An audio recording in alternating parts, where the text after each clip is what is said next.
The Allegheny General. Just what we didn't need was another political label, the Democrat Blue Dogs, to muddy the political water. Simply put, most of these Blue Dogs are staunch, conservative Democrats like Congress was blessed with in the Eisenhower and Reagan administrations. But liberal progressives have not wakened up to smell the roses.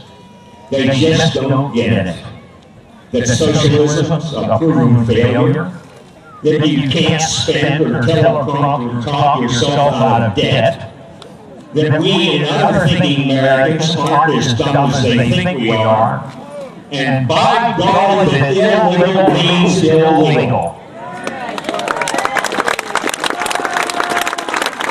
And they still don't get it that membership in the United Nations is a costly exercise in futility. Get out of it! Nor do they seem to understand or get that there are too many factions in the Mideast that don't want peace. That's the way it's always been. That there are, and for 8 years, I've been wondering if anything was learned from Vietnam. Year after year, more troops were sent. More body bags and injured for life came home. And at the end of 15 years, Saigon was overrun by the Viet Cong. What a tragic lesson of history. We were gathered here in peaceful and patriotic dissent. And I feel like an old silverback that's stuck in his chest and running, I am mad as hell, and I'm not going to put up with any more dung from liberal cultures.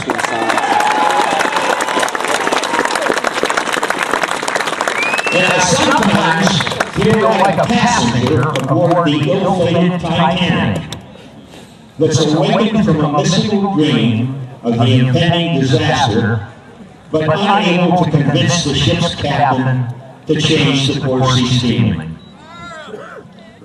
I'd like to share with you a subtle tactic I've employed over a year to convey my dissent without any repercussions from the Postal Service. My training aid is nothing more than an envelope. In the upper left-hand corner where my address label is at, I neatly inscribe liberty, not socialism. I also inscribe, let common sense prevail. Over on the stamp side, I have quite a few wrong Reagan stamps. And every time I use a wrong Reagan stamp, I neatly inscribe, a tough act to follow, and hasn't been. So I'm tossing you people, you the patriots, this football. You might want to adapt it yourself and come up with other things you think are appropriate.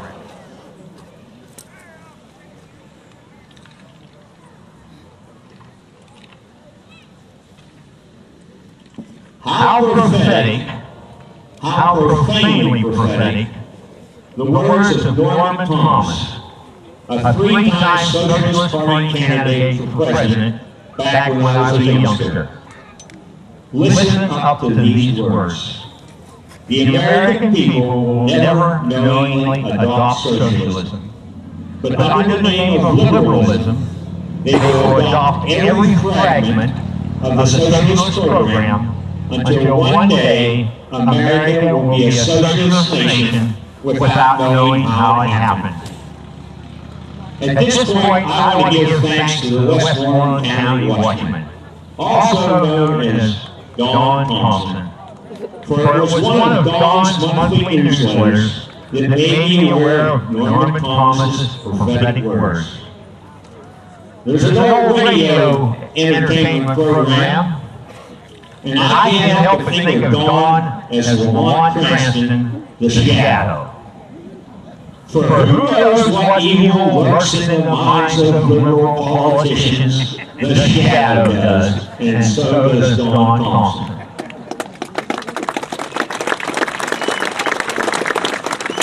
And so it is 50 years after America visited the moon that the wise old man in the moon looks down upon Earth and ponders the thought. One small step for Obama, one giant leap for socialism.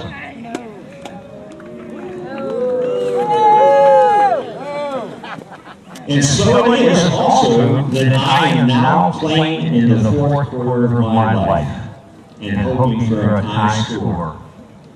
Like Nathan Hale, I regret that I have but one life to give my country. I am greatly aware that I could be departing in a greater depression than when I arrived. A depression that could foster bankruptcy and hyperinflation like Jeremy experienced in 1923, when workers were paid in the morning and given time off to go shopping before prices went up that afternoon. And we know what it led to.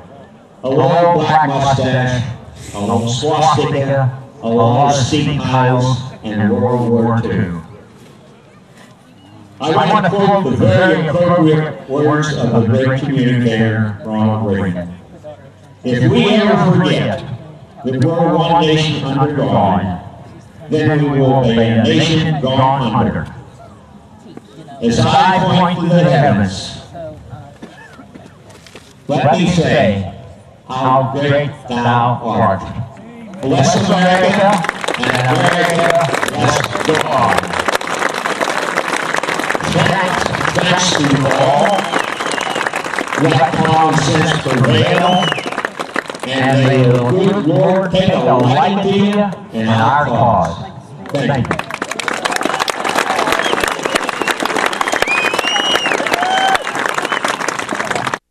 Of them, and Great Britain's control of our economy. Well, amazingly, we find ourselves in that same situation today. We find ourselves overtaxed. And we find ourselves with a government that is seeking to regulate every part of our economic lives. The only difference is then there was a different government oppressing them, and today it's our government that is oppressing us. But the words of the Declaration of Independence still ring true. The Declaration of Independence says that governments are instituted among men, deriving their just powers from the consent of the governed. That would be us. And whenever any form of government becomes destructive, it is the right of the people to alter or abolish it and to institute a new government.